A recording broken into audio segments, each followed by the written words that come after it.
Good morning everybody. Welcome to the chemistry class. In my last class, we have discussed about the isotopes. Isotopes are those elements having the same atomic number but different mass number. And today we will start from the discussion of isobars.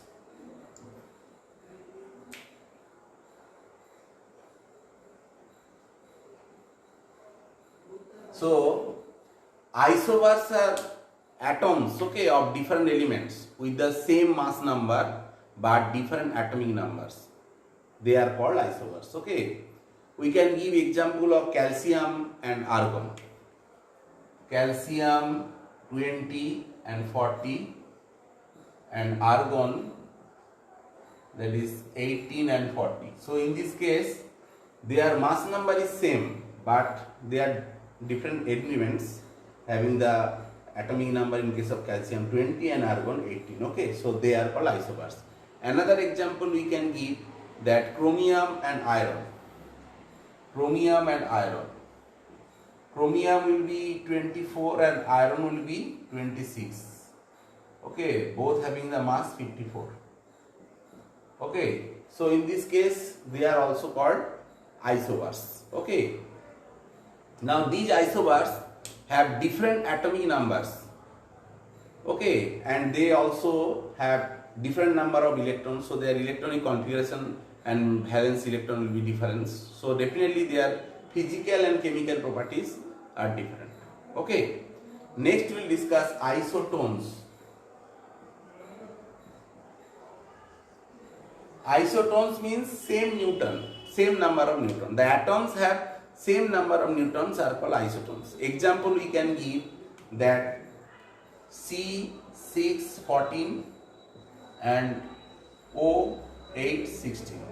So in this case total number of Newton will be 14 minus 6, that will be the 8, and here also 16 minus 8, that will be the 8.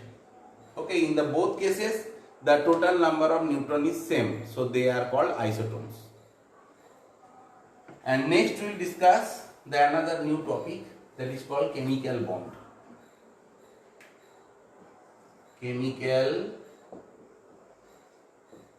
bond. All of you know that bond means attraction, and in case of chemical bond, a chemical bond is defined as the force of attraction which holds the constituent atoms together in a particular molecule. Okay. Now atoms combine with each other and form chemical bonds to achieve the nearest noble gas structure. Okay, or we can say that they want to achieve the octet or duplet in the outermost shell. Helium has 2 electrons in its outermost shell, okay, and it is field configuration, okay, completely field configuration, and that is duplet configuration in its outermost shell, whereas other noble gases like neon, argon, krypton, xenon, okay, they have 8 electrons in their outermost orbital. Okay, so as their outermost shells are completely filled up, so they are highly stable and do not want to combine with other elements. So elements, those are not noble gases, always try to achieve this 8 electrons in their outermost shell or 2 electrons in their outermost shell, okay, to get the octet configuration or duplet configuration. Okay, and when they want to try to achieve this configuration, they will transfer the electron or they will share the electron, and in this way they will form the chemical bonds. Okay, now generally in your syllabus 2 type of chemical bonds is there. One is called ionic bond, another is called chemical bond. Another is called covalent bond. Ionic bond, or you can say electrovalent bond, and another is covalent bond. Next we will discuss these 2 bonds. First we will discuss the ionic bond. Okay.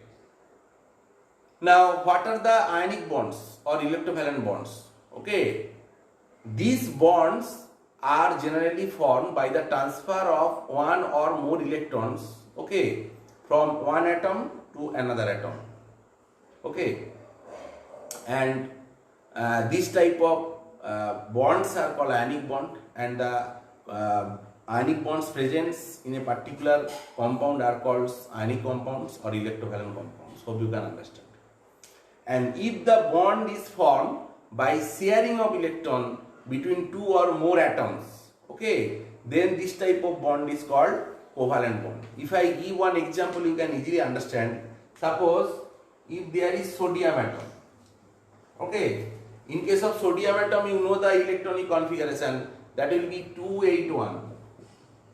So outermost shell having only one electron.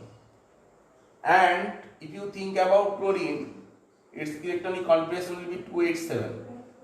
That means in K cell 2 electron, L cell 8 electron, M cell 7 electron. So outermost cell having 7 electron. Now this sodium will transfer 1 electron to this chlorine. And what will happen? Sodium becomes Na plus and it will gain the nearest neon structure, and chlorine will accept that electron, okay, and forming Cl minus, and it will gain the nearest noble gas, that is the argon structure, electronic configuration. So in this way, this Na plus Cl minus will form a compound that is called NaCl, and that will be the ionic compound, and the type of bond present is here ionic. Here between two ions, strong electrostatic force of attraction is present, which holds these atoms together in a crystal. Hope you can understand. Generally, how to understand that one type of bond, whatever bond is producing or forming, they are ionic bonds, okay, or it will be covalent bond.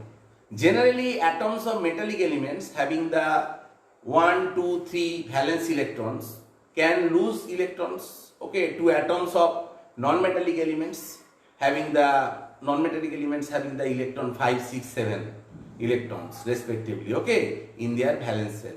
And in this way, the bonds formed will be ionic bond. And here one will be metal, another will be non-metal, and the electronegativity difference will be very high, okay. So generally this type of compounds, okay, when this type of elements are combining with each other, they will form the ionic bond. Hope you can understand. Another very important diagram, this is the electron dot diagram, okay, or electron dot structural diagram, by which we can show the formation of ionic bond. Another is their atomic or orbital structural diagram. That is the formation of ionic bond. Atomic or orbital structural diagram. So in this case, you have to draw the atomic model. Suppose sodium, this is the nucleus of sodium, and this one is the K cell, and this one is the L cell, this one is the M cell. Now in K cell, there will be 2 electrons, and L cell there will be 8 electrons,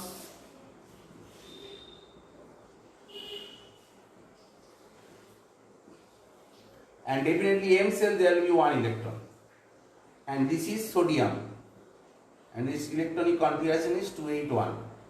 And another atom we have to draw, that will be the chlorine atom.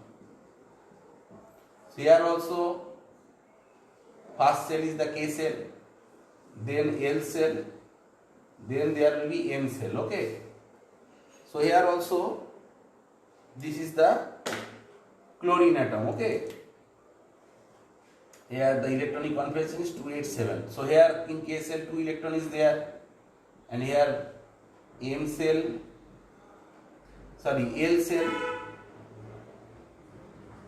8 electrons are there, 1, 2, 3, 4, 8, and in M cell there will be 7 electrons. So definitely this sodium will transfer 1 electron to this chlorine, okay. Then what will this electron transfer? Then you will get Na plus, definitely the size of the Na plus will be small,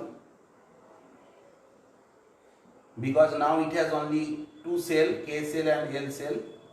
K cell and this is L cell, okay. And in K cell there will be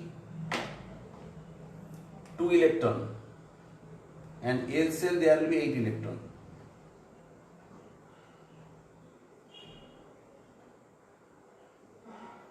So this is your Na plus, and it is 2 and 8. And another will come, that will be the Cl minus. It is accepting 1 electron, and its size will be bigger compared to the chlorine.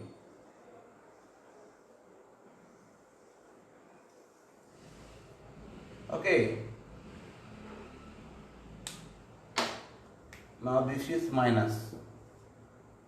So this is Cl minus 288, and in K cell there is, in K cell there will be 2 electron, and L cell there will be 8 electron.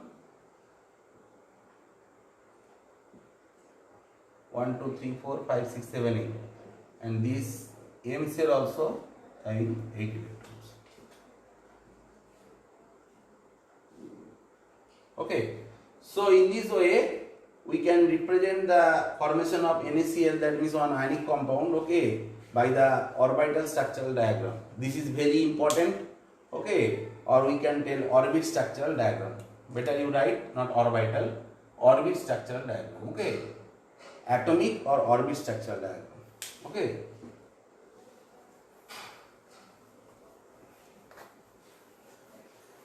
Because here we are drawing the orbits, okay, different types of cell we are drawing here.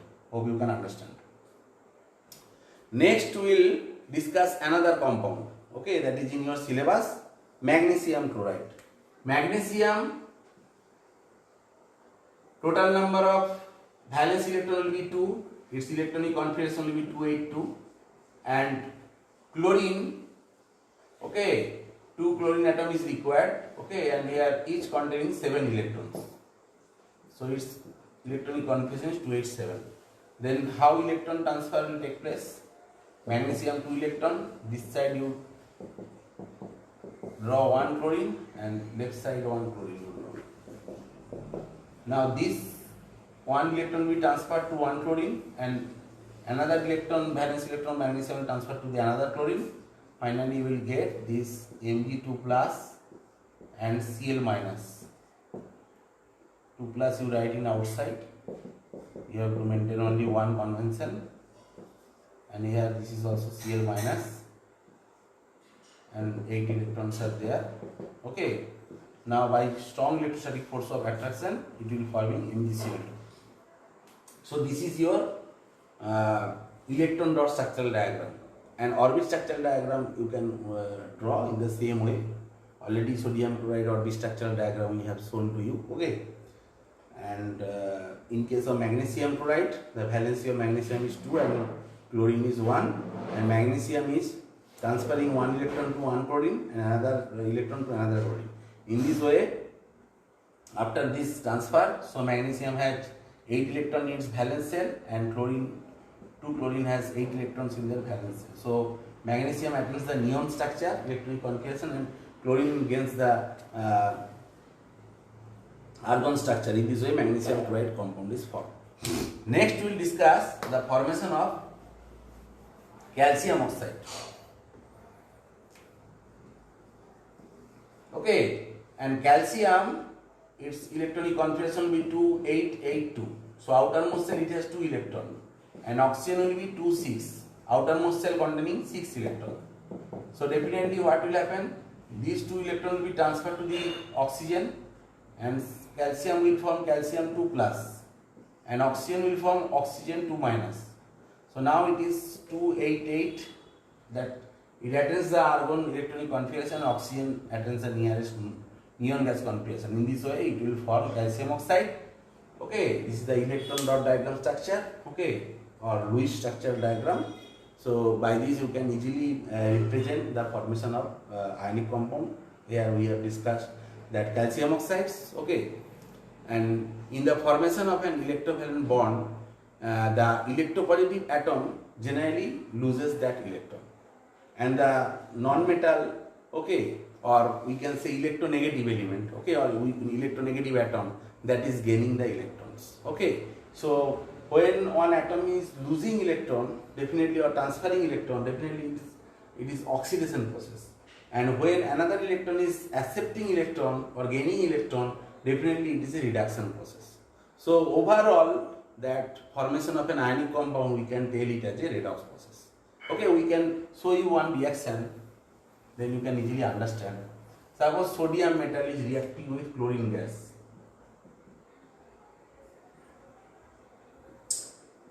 Then it will produce NaCl. Actually, what is happening? Sodium is losing electron.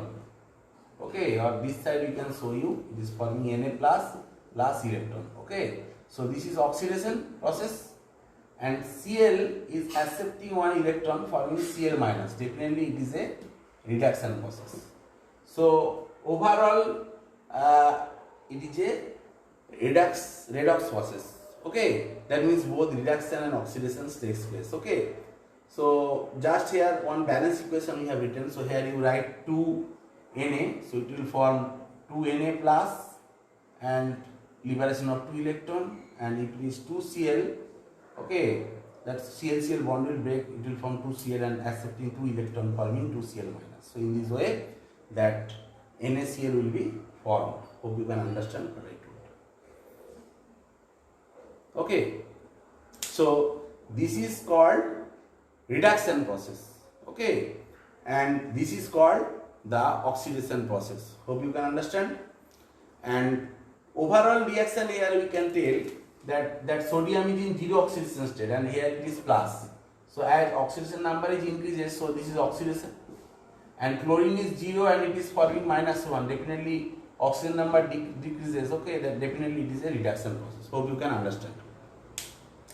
So in this way, we have to practice the electron dot structure, electron dot structural diagram, as well as the orbit structural diagram, okay, of ionic compounds, and generally metals and non-metals where the electronegativity difference is very high, okay, they are forming ionic compounds, okay.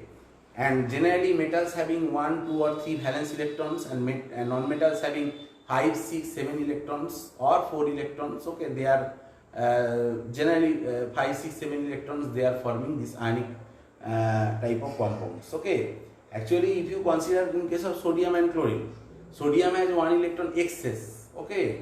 So it is very difficult for sodium to accept 7 electron, rather it loses 1 electron and it will gain the nearest neon gas structure, okay.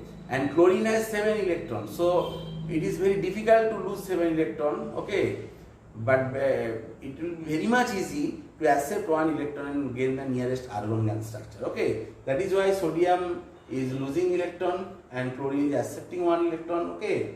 As well as sodium is metal, okay, metal has generally reducing property and its ionization potential is low, and that is why it can easily release that electron, and chlorine has high electron affinity, okay, so it can easily accept that electron. Hope you can understand.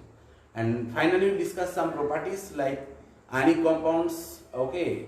In ionic compounds the type of force is very strong electrostatic force of attraction, so the ionic compounds are very hard solids, okay, and they have very high melting point and boiling point, because between ions the attractive force is very high, okay, very strong.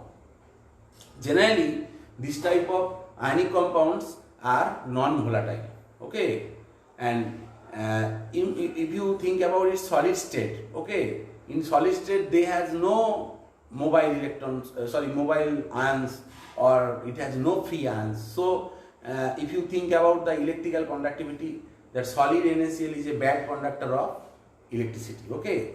But whenever you are dissolving in water, that means aqueous solution, or in the molten state, okay, that means when you are applying heat, definitely then it will melt or fused, okay. and then what will happen? It will have free ions, okay, and these ions can carry current. So in molten state or in aqueous solution of the ionic compound, okay, they can carry current, they are good conductor of electricity, and that time they are behaving as a strong electrolyte. Hope you can understand. So today I have discussed up to the ionic compounds or electrovalent compounds, and next day we will discuss details about that covalent bonds and covalent compounds. Okay, so thank you for watching today activities.